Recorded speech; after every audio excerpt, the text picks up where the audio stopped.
أعوذ بالله من الشيطان الرجيم بسم الله الرحمن الرحيم سيقول الذين أشركوا لو شاء الله ما أشركنا نحن ولا آباؤنا ولا حرمنا من شيء فإشراكنا وتحريمنا بمشيئته فهو راز به قال تعالى كذلك كما كذب هؤلاء كذب الذين من قبلهم رسلهم حتى ذاقوا باسنا عذابنا قل هل عندكم من علم بأن الله راز بذلك فتخرجوه لنا أي لا علم عندكم إنما تتبعون في ذلك إلا الظن وإنما أنتم إلا تخرصون تكذبون فيه۔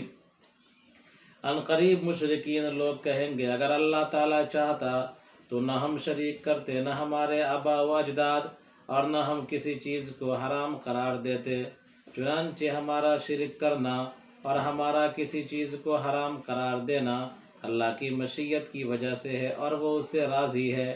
اللہ تعالیٰ فرماتا ہے کہ ایسا ہی جیسا کہ ان لوگوں نے تکذیب کیا، جھٹلایا ان لوگوں نے بھی جو ان سے پہلے گزرے ہیں رسولوں کو، یہاں تک کہ ان لوگوں نے ہمارے عذاب کا مزہ چکھ لیا۔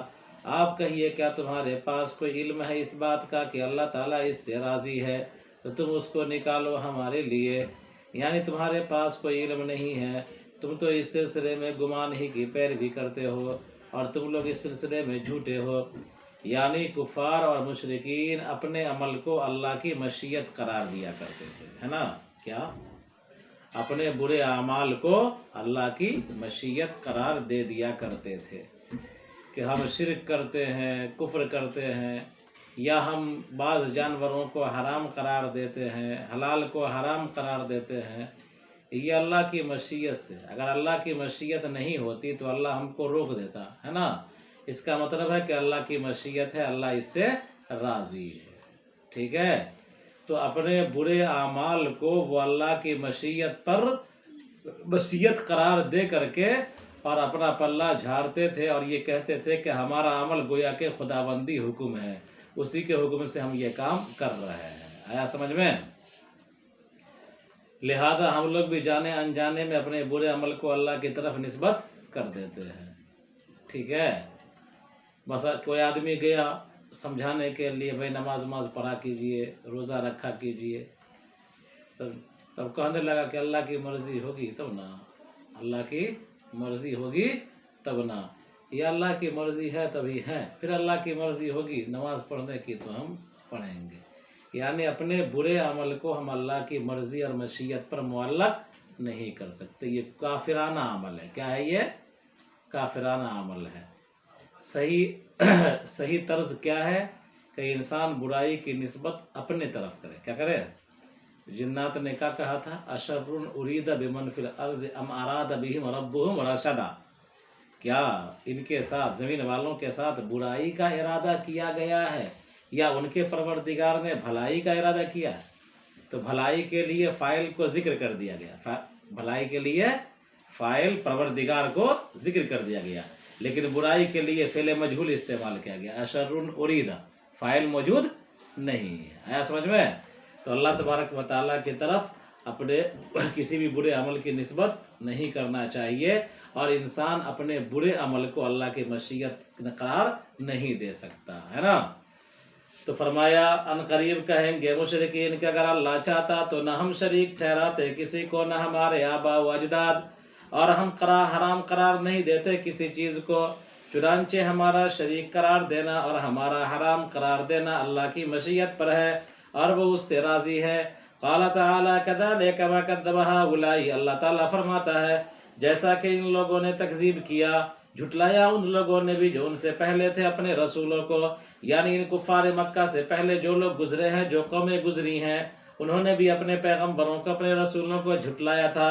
حتی ذاقوا باسنا عذابنا، یہاں تک کہ ان لوگوں نے ہمارے عذاب کا مزہ چکھ لیا، عذاب نے ان کو آ گھیرا۔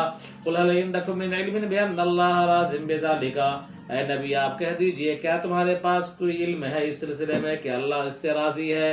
یعنی اے نبی آپ پوچھئے ان کفار اور مشرکین سے، تو تم جو کہتے ہو کہ ہمارا شرک کرنا اللہ کی مشیت ہے اور ہمارا حلال کو حرام قرار دینا یہ اللہ کی مشیت کی بنیاد پر ہے اور اللہ اس سے راضی ہے، کیا اس کی کوئی دلیل ہے؟ کیا اس کا کوئی علم ہے تمہارے پاس؟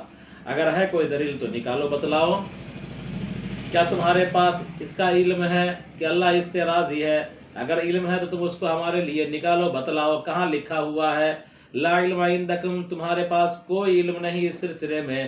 ان ما تتبعون الا الظن، کہ تم لوگ نہیں پیروی کرتے ہو اس سلسلے میں مگر گمان کی. ان نافیہ ہے، ماں نکال کر کے بتلا دیا کیا کہ ان نافیہ ہے، کہ تم لوگ اس سلسلے میں گمان کی پیروی کرتے ہو، یعنی اٹکل کی باتیں کرتے ہو.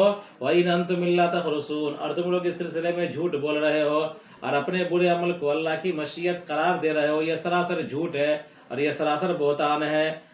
قل ان لم يكن لكم حجة فلله الحجة البالغة التامة ولو شاء هدايتكم لهداكم اجمعين. اے نبی آپ کہہ دیجئے اگر تمہارے پاس حجت نہیں ہے، اگر تمہارے پاس کوئی دلیل نہیں ہے، تم تو کہتے ہو کہ ہمارا شرک کرنا اور ہمارا حرام کو حلال کو حرام قرار دینا یہ اللہ کی مشیت ہے اور اللہ اس سے راضی ہے. تم یہ کہتے تو ہو، دعویٰ تو کرتے ہو، لیکن کیا تمہارے پاس کوئی دلیل ہے؟ کوئی دلیل تمہارے پاس نہیں ہے. تو فرمایا کہ اے نبی آپ کہہ دیجئے اگر تمہارے پاس تمہارے اس برے عمل کی کوئی دلیل نہیں ہے تو سنو، اللہ ہی کے پاس، اللہ ہی کے لیے، اللہ ہی کی طرف سے، چاہے اللہ ہی کی کامل دلیل ہے، اللہ ہی کی مکمل دلیل ہے. فَلَوْ شَاءَ لَهَدَاكُمْ أَجْمَعِينَ، اگر اللہ تبارک و تعالیٰ چاہتا تو تم تمام کو ہدایت دے دیتا. یعنی اللہ کی حجت کاملہ ہے. اللہ تعالیٰ نے جو دلیلیں پیش کی ہیں وہ تو اپنی وحدانیت کی، وہ تمام کیا ہے؟ حجت کاملہ ہے.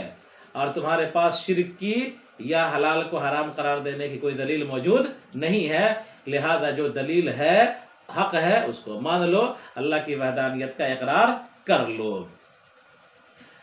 قل هلما احضروا شهداءكم الذين يشهدون ان الله حرم هذا الذي حرمتم فإن شهدوا فلا تشهد معهم ولا تتبع أهواء الذين كذبوا بآياتنا والذين لا يؤمنون بالآخرة وهم بربهم يعدلون. اے نبی آپ کہہ دیجئے کہ تم حاضر کرو اپنے گواہوں کو جو گواہی دے کہ اللہ نے اس چیز کو حرام قرار دیا جس کو تم نے حرام قرار دیا ہے.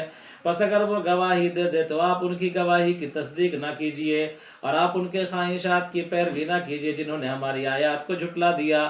اور جو لوگ آخرت پر یقین نہیں کرتے وہ اپنے رب کے ساتھ شرک کرتے ہیں. کیا کرتے ہیں؟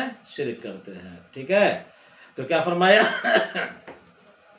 کہ اے نبی آپ کہہ دیجئے ان مشرکین سے کہ ہلما احضروا شہداءکم، کہ اپنے گواہوں کو حاضر کرو، اپنے گواہوں کو لے آؤ.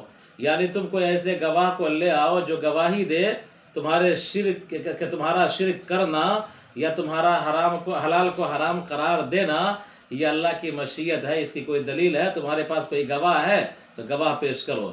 تو اے نبی آپ کہہ دیجئے کہ تم اپنے گواہوں کو پیش کرو جو گواہی دے کہ اللہ نے اس چیز کو حرام قرار دیا جس کو تم نے حرام قرار دیا. یعنی بحیرہ، صائبہ وغیرہ جانور جو ہے، سمجھا، جو جانور جس کے کا ہے تو کچھ جانوروں کو مردوں کے لیے حلال قرار دیتے ہو، عورتوں کے لیے حرام قرار دیتے ہو.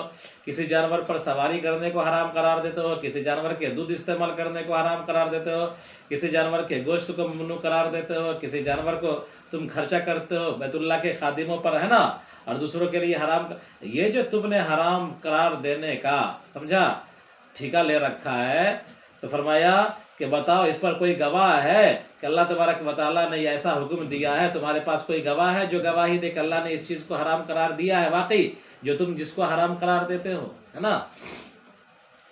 یعنی آج کے دور میں جو ہمارے برادران وطن ہیں بہت ساری چیزوں کو حرام قرار دیتے ہیں اپنے آپ پر. ٹھیک ہے، بہت ساری چیزوں کو حرام قرار دیتے ہیں اپنے آپ پر، سمجھا.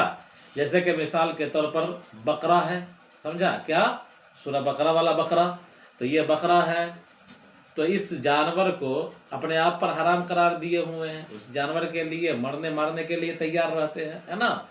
تو اب اس کی کوئی دلیل اللہ تعالیٰ نے اتاری ہے؟ کسی آسمانی کتاب میں یہ لکھا ہوا ہے کہ یہ جانور ممنوع ہے، اس کو ذبح کرنا یا اس کا گوشت استعمال کرنا یہ ممنوع ہے، یہ حرام ہے؟ اللہ تعالیٰ نے کوئی دلیل دی ہے، اتاری ہے؟ کیا تمہارے پاس کوئی گواہ ہے؟ سمجھا. تو اسی ٹائپ کی بات ان سے کہے گی، کس سے؟ کفار اور مشرکین سے، کہ تم جو حرام قرار دینے کا ٹھیکہ لے رکھے ہو حلال چیزوں کو، بتاؤ اس کی کوئی دلیل ہے دلیل ہے، گواہ ہے تو لے کے آؤ، پیش کرو کہ اللہ تعالیٰ نے فلاں سن میں فلاں وقت میں یہ حکم دیا تھا. فقاف ان شاہدو، اگر وہ لوگ شہادت دے بھی دیں، اگر وہ گواہی پیش بھی کر دیں ہاں کہ اللہ تعالیٰ نے ان چیزوں کو حرام قرار دیا ہے بالفرض والمحال، بالفرض والمحال، یعنی ایسا ہو نہیں سکتا، اللہ نے کبھی حکم نہیں دیا ہے، لیکن اگر بالفرض والمحال وہ گواہی پیش بھی کر دے تو فلا تشہد معہم، اے نبی آپ ان کی گواہی کی تصدیق نہ کیجئے، وہ جھوٹی گواہی ہے، کیا ہے وہ جھوٹی گواہی ہے۔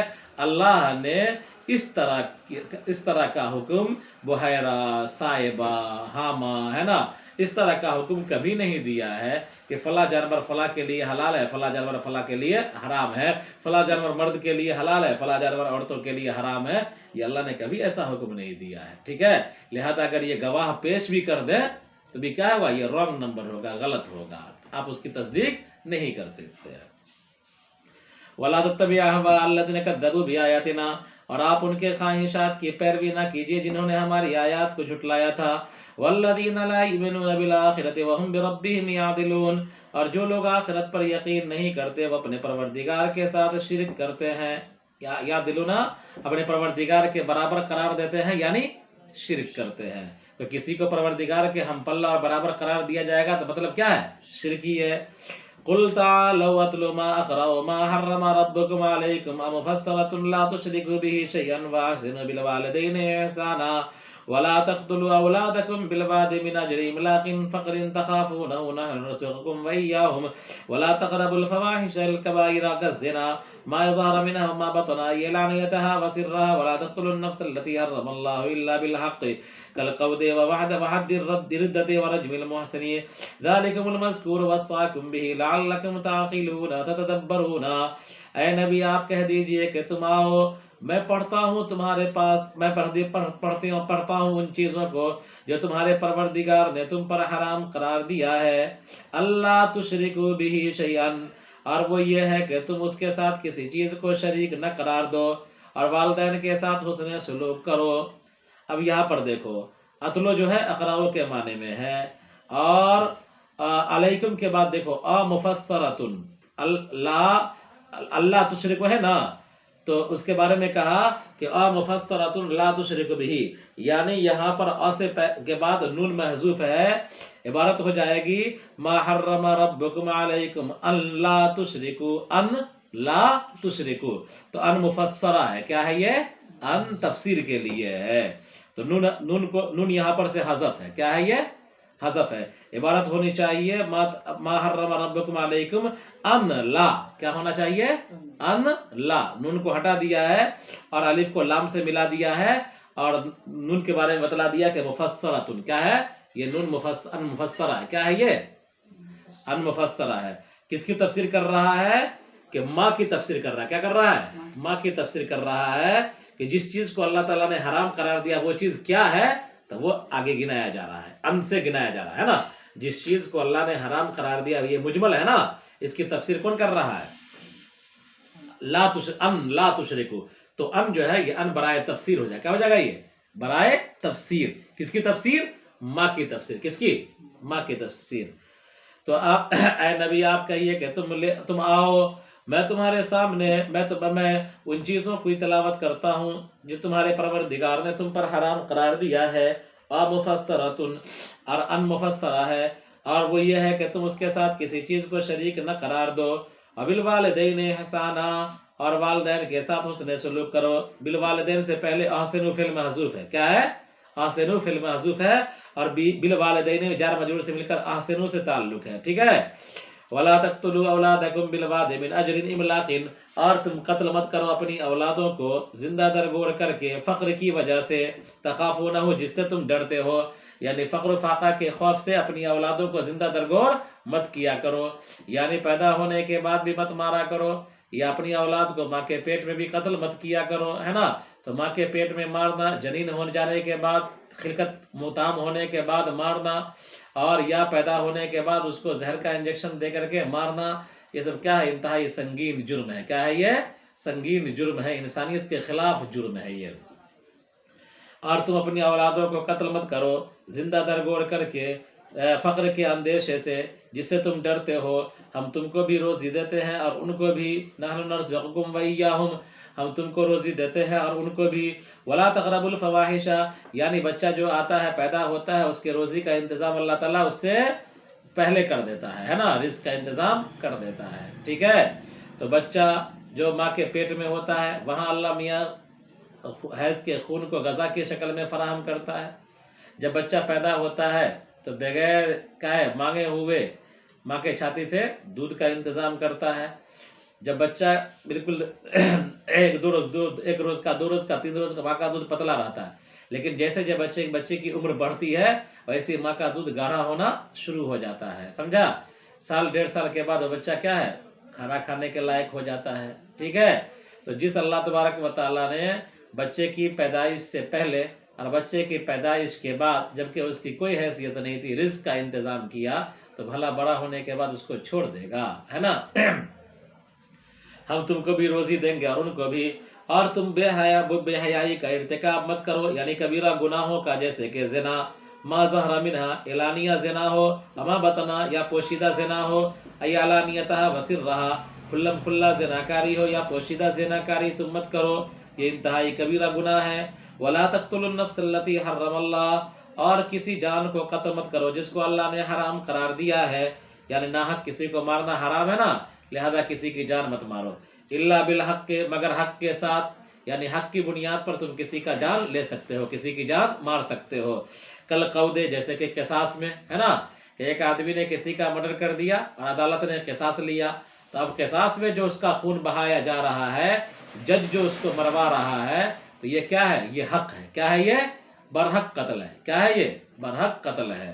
یا اسی طرح حد الردت، اور مرتد ہو گیا اور اس کو قتل کر دیا گیا، کہ ایک آدمی دین اسلام سے پھر گیا اور اسی ارتداد پر جمع رہا تو اس کو بھی مار دیا جائے گا.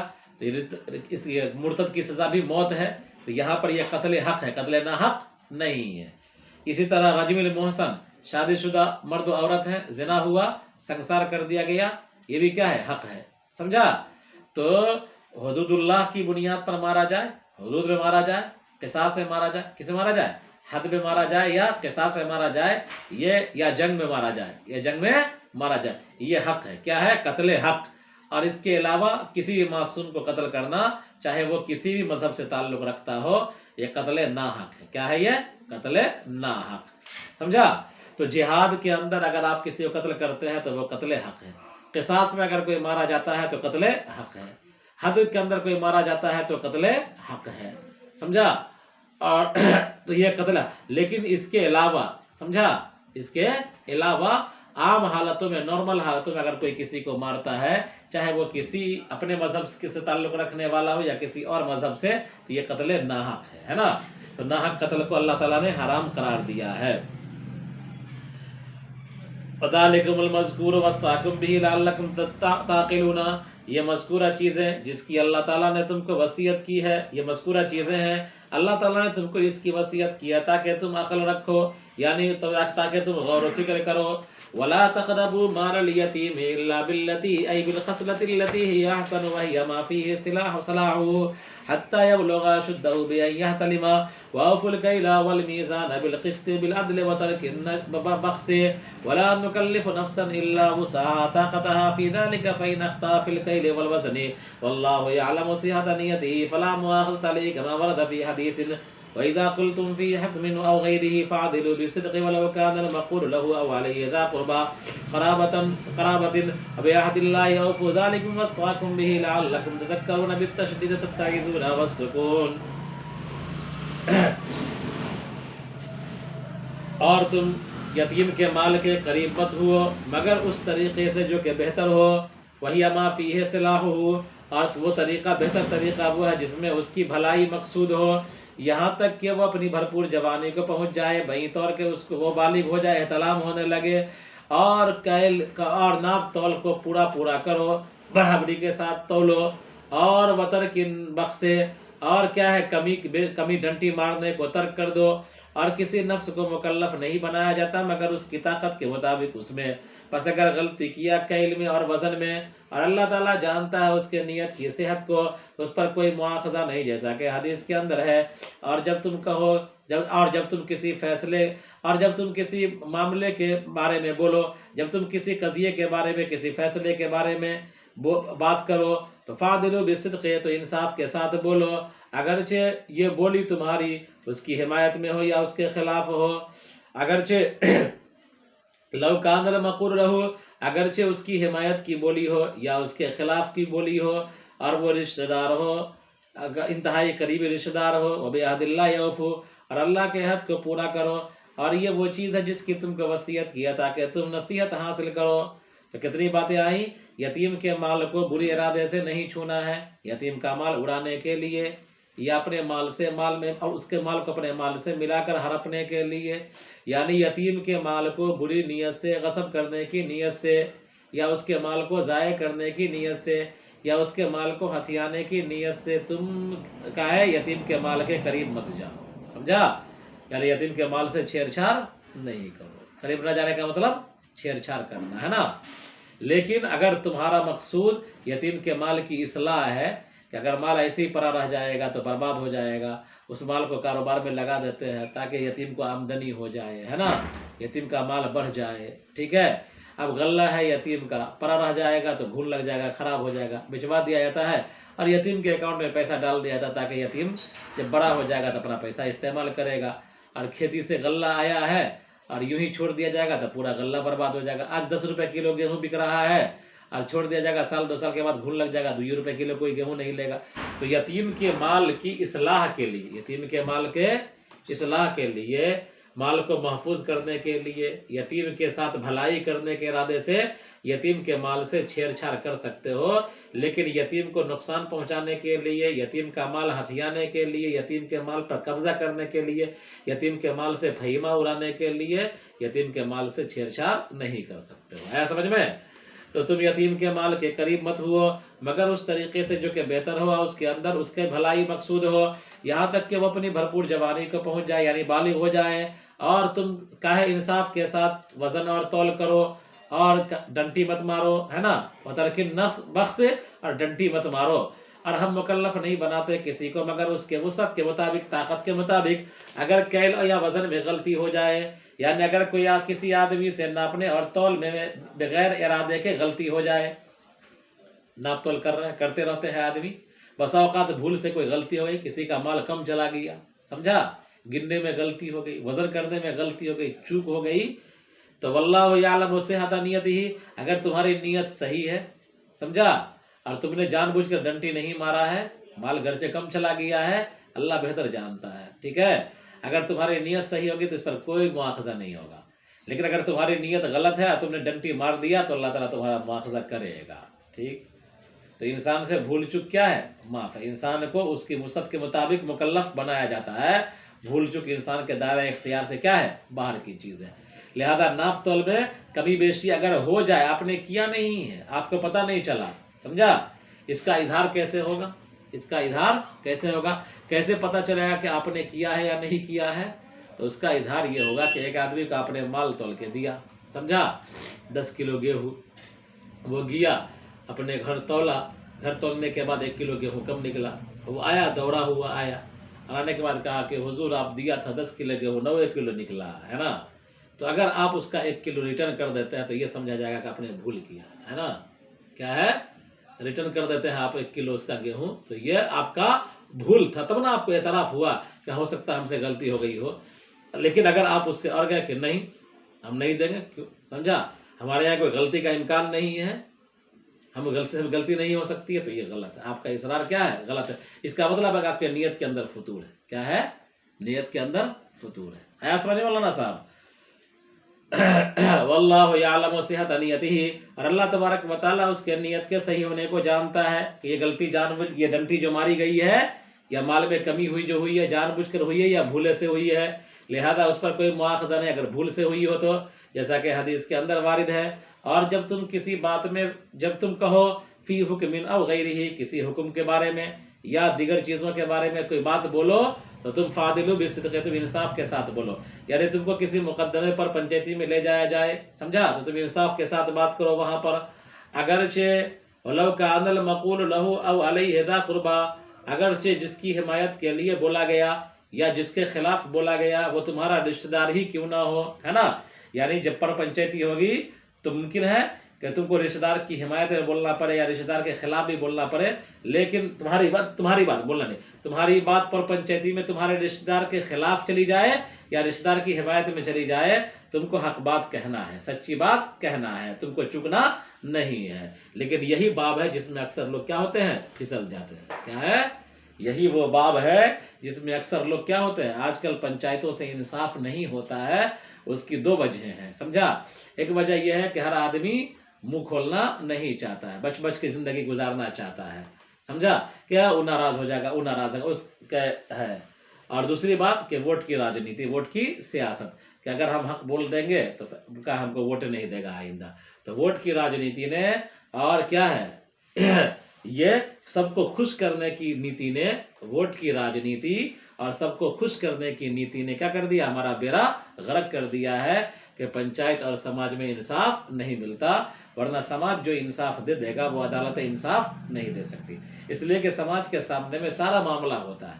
اگر دو آدمی کے درمیان جھگڑا ہوا تو سماج سب کچھ جانتا ہے کون حق پر ہے کون باطل پر ہے نا.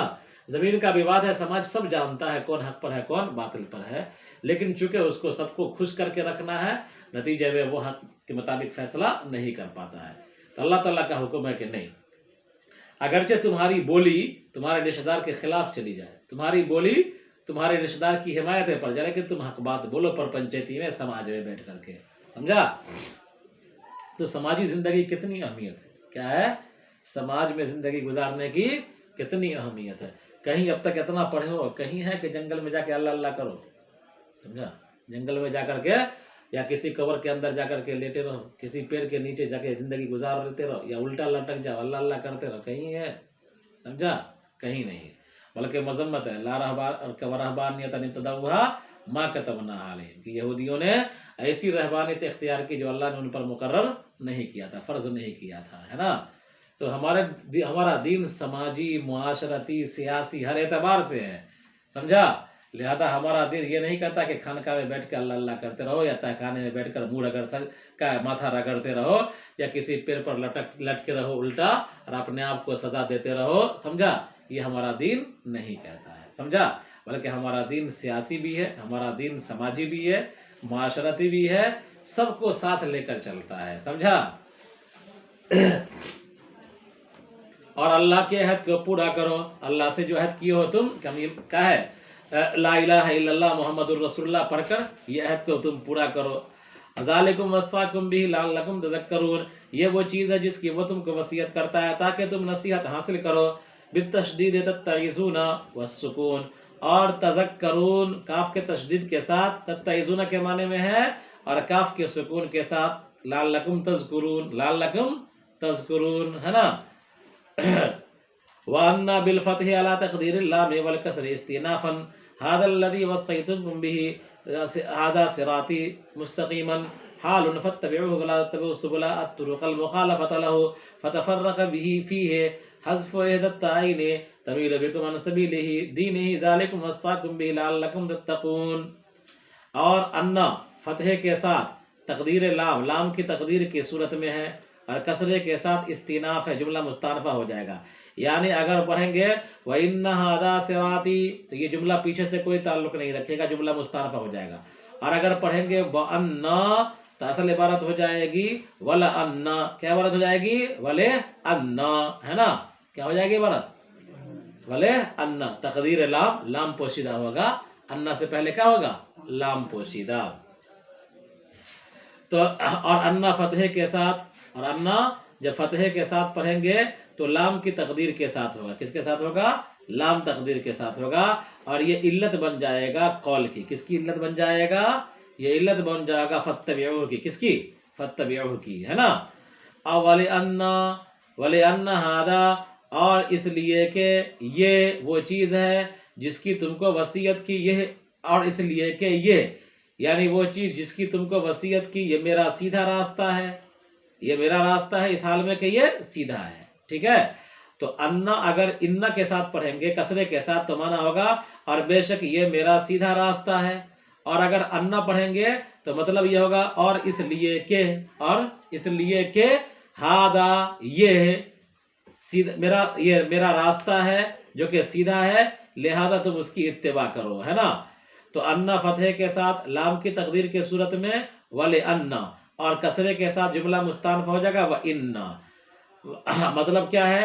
اور یقیناً چاہے، اور اس لیے کہ یہ وہ چیز جس کی تم کو وصیت کی ہے یہ میرا سیدھا راستہ ہے۔ تو ھذا کا مشار الیہ کون ہوگا؟ الذی وصیتکم بہ، الذی وصیتکم بہ، ذالکم وصاکم بہ لعلکم تذکرون، ہے نا؟ سمجھا؟ تو ھذا کا مشار الیہ وہی پورا مضمون ہو جائے گا، پورا مضمون ہو جائے گا کہ جس کی میں نے تم کو وصیت کی ہے وہی، جس کی میں نے تم کو، ھذا سے مراد جس کی میں نے تم کو نصیحت کی ہے وہی میرا راستہ ہے، اس حال میں کہ یہ بالکل سیدھا ہے، اور تم اس کی اتباع کرو، اور تم الگ الگ راستوں کی پیروی نہ کرو۔ فتفرق فیہ حذف تعین، چنانچہ تم مائل ہو جاؤ گے، چنانچہ تم مائل ہو جاؤ گے، تم ہٹ جاؤ گے، چاہے یہ چیز تم کو مائل کر دے گی اس کے راستے سے، سمجھا؟ یہ چیز تم کو مائل کر دے گی، اللہ کے راستے سے ہٹا دے گی۔ تو فتفرق کے بارے میں فرمایا فیہ حذف احد التعین، اس میں دو تا ہے، ایک تا کو حذف کر دیا، تفرق یتفرقو، یتفرقو سے تتفرقو، یتفرقو سے یتفرقو، یتفرقان یتفرقون تتفرقو، تو دو تا ہے نا، تو ایک تا کو حذف کر دیا۔ تو فتفرق اس میں یہ ماضی کا صیغہ نہیں مضارع کا ہے، تو اس میں دو تا میں سے ایک تا حذف ہے، اور یہ تمیلوں کے معنی کس معنی میں ہے؟ مائل ہو جانا، یعنی حق کو چھوڑ کر کے باطل کی طرف جھک جانا، مائل ہو جانا۔ اور تم الگ الگ راستوں کی پیروی نہ کرو، اس لیے کہ یہ راستے تم کو اللہ کے دین سے ہٹا دیں گے۔ ذالکم وصاکم بہ لعلکم تذکرون، تو تفرقہ فاعل کون ہو جائے گا؟ السبل، کیا ہو جائے گا؟ السبل، السبل، الطرق المخالفہ، السبل ہو جائے گا فاعل، ہے نا؟ تو چونکہ السبل کیا ہے؟ سبیل کی جمع ہے، غیر ذوی العقول ہے، اس لیے تفرقہ واحد مؤنث غائب کا صیغہ ہوا ہے نا۔ تو فتفرق السبل، چنانچہ یہ راستے تم کو ہٹا دیں گے، عن سبیلہ ای دینہ، اللہ کے دین سے، یعنی اگر تم الگ الگ راستوں کی پیروی کرو گے تو یہ راستے تم کو خدا کے دین سے ہٹا دیں گے۔ ذالکم وصاکم بہ لعلکم تتقون، یہی وہ چیز ہے جس کی اس نے تم کو نصیحت کی تاکہ تم تقوی اختیار کرو۔ ثم آتینا موسیٰ الکتاب والتوراۃ وثم لترتیب الاخبار تماما للنعمۃ علی الذی احسن بالقیام بہ وتفصیلا بیانا لکل شیء یحتاج الیہ فی دین وہدی ورحمۃ لعلہم ای بنی اسرائیل بلقاء ربہم بالبعث یؤمنون۔ پھر ہم نے موسیٰ علیہ السلام کو کتاب دیا، یعنی تورات دیا، ثم ترتیب اخبار کے لیے ہے، ثم ترتیب اخبار کے لیے ہے۔ پھر ہم نے موسیٰ کو کتاب دیا تمام علی الذی، نعمت کو مکمل کرنے کے لیے، علی الذی اس پر، احسن بالقیام بہ جو اس کو لے کر مضبوطی سے کھڑا ہوا، وتفصیلا اور تفصیل ہے ہر چیز کی جس کی ضرورت پڑتی ہے دین میں، اور ہدایت کا ذریعہ ہے اور رحمت کا ذریعہ ہے، تاکہ بنی اسرائیل اپنے پروردگار کی ملاقات پر یقین کر لیں، ہے نا؟ تو کیا ہوا؟ ثم آتینا موسیٰ الکتاب، پھر ہم نے موسیٰ کو کتاب دیا، یہ کتاب سے مراد تورات ہے۔ ثم لترتیب الاخبار، پھر کیا ہے؟ ثم ترتیب اخباری کے لیے ہے۔ دیکھیے یہاں پر پہلے اسے دیکھیے تھا، ذالکم وصاکم بہ لعلکم تذکرون، ذالکم وصاکم بہ لعلکم تتقون، ہے نا؟ تو یہ وہ چیز ہے جس کی تم کو نصیحت کی، یہ وہ چیز ہے جس کی تم کو تاکید کی تاکہ تم تقوی اختیار کرو، سمجھا؟ تو اس کے بعد ثم آیا، ثم کہے کے لیے آتا ہے، ثم آتا ہے کس کے لیے؟ ما قبل کے بعد کسی ما بعد کو بتلانے کے لیے آتا ہے۔ جاء زید ثم عمر، زید آیا پھر اس کے بعد عمر آیا، اس لیے نا ثم کس لیے آتا ہے؟ تراخی کو بتلانے کے لیے، ہے نا؟ جاء زید ثم عمر، پہلے زید آیا پھر عمر آیا۔ اوپر آیا ہے ثم سے پہلے کیا ہے؟ ذالکم وصاکم بہ لعلکم تتقون، یہ وہ چیز ہے جس کی تاکید کی اللہ تعالیٰ نے، نصیحت کی تم کو تاکہ تم تقوی اختیار کرو۔ اس کے بعد ثم آتینا موسیٰ الکتاب ہے، پھر ہم نے موسیٰ کو کتاب دیا۔ تو کتاب کا ملنا بعد میں اور اس کتاب کو تھامنے اور اس کتاب کے مطابق چلنے اور اس کتاب کو مضبوطی سے پکڑنے کی نصیحت کرنا پہلے ہو گیا. پہلے کتاب آئے گی تب نہ کہا جائے گا کہ اس کتاب کو مانو، اس کتاب پہ عمل کرو. تو سما یہ بتلاتا ہے کہ موسیٰ کو کتاب بعد میں ملی. سما کس لیے آتا ہے؟ ارے تراخی کے لیے کو بتلانے کے لیے آتا ہے نا کہ جاء زید ثم امر، پہلے زید آیا پھر امر آیا. تو کیا ہے؟ ذالکم وصاکم بہ لعلکم تتقون ہے، اور پھر ثم آتینا ہے. تو ثم یہ بتلا رہا ہے کہ آتینا موسیٰ کتاب کیا ہوا؟ بعد میں ہوا. موسیٰ کو کتاب بعد میں دی گئی، اور اس سے پہلے کیا ہے؟ اس کتاب کو تھامنے کی نصیحت ہوئی کہ تم اس کتاب کو مضبوطی سے تھام لو. یہ اس کی تاکید کیا اللہ تعالیٰ نے، ہے نا. تو کتاب ملی بعد میں، اور کتاب کو تھامنے کی بات پہلے ہو گئی، کتاب کے پر چلنے کی نصیحت پہلے ہو گئی. سمجھا؟ تو یہ تو درست نہیں ہوا. اور یہ ابہام کیوں پیدا ہوا؟ اس لیے کہ سما استعمال ہوا ہے. تو نہیں، سما جس طرح ترتیب وجودی کے لیے آتا ہے ترتیب اخباری کے لیے بھی آتا ہے. کیا ہے؟ ترتیب اخباری کے لیے. جس طرح سما بتلاتا ہے کہ جاء زید ثم امر، آیا زید پھر امر آیا، تو اس میں بتلاتا ہے کہ امر زید پہلے اور امر بعد میں. اسی طرح سما یہ بھی بتلاتا ہے کہ کیا ہے؟ کہ ترتیب وجودی نہیں بلکہ ترتیب اخباری، کہ یہ خبر جو ہے کیا ہے؟ جو خبر دی گئی جاء زید ثم امر، یہ خبر مطلقاً دی گئی. کون پہلے آیا کون بعد میں آیا اس سے بحث نہیں ہے، دونوں آیا. کیا ہے؟ دونوں آیا. تو یہاں پر جو سما ہے ترتیب اخباری کے لیے، خبر دینے کے لیے ہے، ترتیب وجودی کے لیے نہیں ہے. ترتیب وجودی کے لیے اگر سما ہوتا تو یہ اعتراض ہوتا کہ پہلے نصیحت ہے پھر کتاب کا دینا ہے نا. تو یہاں پر ترتیب وجودی کے لیے نہیں ہے بلکہ کیا ہے؟ ترتیب اخباری ہے. یعنی اللہ تعالیٰ نے خبر دیا ہے کہ اللہ تعالیٰ نے کتاب بھی اتارا، اور اللہ نے یہ خبر دیا کہ اس کتاب کو تھامنے کی تاکید بھی کی، ہے نا. آیا سمجھ میں؟ کتاب اترنے کی بھی خبر دی اللہ تعالیٰ نے، اور کتاب پر چلنے کی بھی تاکید کی خبر دی اللہ تعالیٰ نے. تو خبر کی ترتیب کے لیے ہے، نہ کہ وجودی ترتیب کو بیان کرنے کے لیے. لہذا کوئی اشکال نہیں. پھر ہم نے موسیٰ علیہ السلام کو کتاب دیا نعمت کو تام کرتے ہوئے، علی الذی احسن بالقیام بہ، نعمت کو تام کرنے کے لیے اس شخص پر جو اس کو اچھے سے لے کر کھڑا ہو، اچھے سے اس پر عمل کرے، جو اس پر اچھے سے عمل کرے. یعنی جو بھی آدمی کتاب پر، سمجھا، موسیٰ کو کتاب دیا تاکہ لوگ اچھے سے اس پر عمل کرے. جو اچھے سے عمل کرے گا اللہ تبارک و تعالیٰ کی نعمت ملے گی اس کو. وتفصیلاً، اور تفصیل بیان کرنے کے لیے ہر چیز کی جس کی ضرورت ہے دین میں، اور ہدایت کا ذریعہ ہے اور رحمت ہے، تاکہ بنی اسرائیل لوگ اپنے پروردگار کی ملاقات یعنی باس بعد الموت پر یقین کر لیں. سمجھا؟ ایسا سمجھ مولانا صاحب؟ تو یہ اللہ تبارک و تعالیٰ نے تورات اس مقصد کے لیے اتاری تھی. عنقریب مشرکین کہیں گے اگر اللہ چاہتا تو نہ ہم شریک کرتے، نہ ہمارے آبا و اجداد شریک کرتے، اور نہ ہم کسی چیز کو حرام قرار دیتے. تو ہمارا شریک قرار دینا اور ہمارا حرام قرار دینا کسی چیز کو اللہ کی مشیت کی وجہ سے ہے، چنانچہ وہ اس سے راضی ہے. اللہ تعالیٰ فرماتا ہے جیسا کہ ان لوگوں نے تکذیب کی، جیسا کہ ان لوگوں نے جھٹلایا، اسی طرح جھٹلایا تھا ان لوگوں نے جو ان سے پہلے تھے اپنے رسولوں کو، یہاں تک کہ ان لوگوں نے ہمارے عذاب کا مزہ چکھ لیا. آپ کہیے کیا تمہارے پاس اس بات کا علم ہے کہ اللہ اس سے راضی ہے؟ تم اس کو نکالو، اس علم کو ہمارے لیے. تمہارے پاس کوئی علم نہیں، تم تو اس سلسلے میں گمان اٹکل کی پیروی کرتے ہو اور تم لوگ جھوٹے ہو. آپ کہیے اگر تمہارے پاس کوئی حجت نہیں ہے تو اللہ کی حجت تامہ ہے. اگر اللہ تعالیٰ تم سب کو اگر اللہ تعالیٰ تمہاری ہدایت کو چاہتا تو تم تمام کو ہدایت دے دیتا. آپ کہیے کہ تم پیش کرو اپنے گواہوں کو جو گواہی دے کہ اللہ نے اس چیز کو حرام قرار دیا ہے جس کو تم نے حرام قرار دیا. پس اگر وہ گواہی دے تو تم ان کے ساتھ گواہ کی تصدیق مت کرو اور ان لوگوں کے خواہشات کی پیروی نہ کرو جنہوں نے ہماری آیات کو جھٹلایا تھا. اور جو لوگ آخرت پر یقین نہیں کرتے وہ اپنے رب کے ساتھ شریک کرتے ہیں. آپ کہہ دیجئے کہ تم مطلب آؤ میں پڑھتا ہوں اس چیز کو جو تمہارے پروردگار نے تم پر حرام قرار دیا ہے، ان مفسرہ ہے، اور وہ یہ ہے کہ تم اس کے ساتھ کسی چیز کو شریک قرار نہ دو.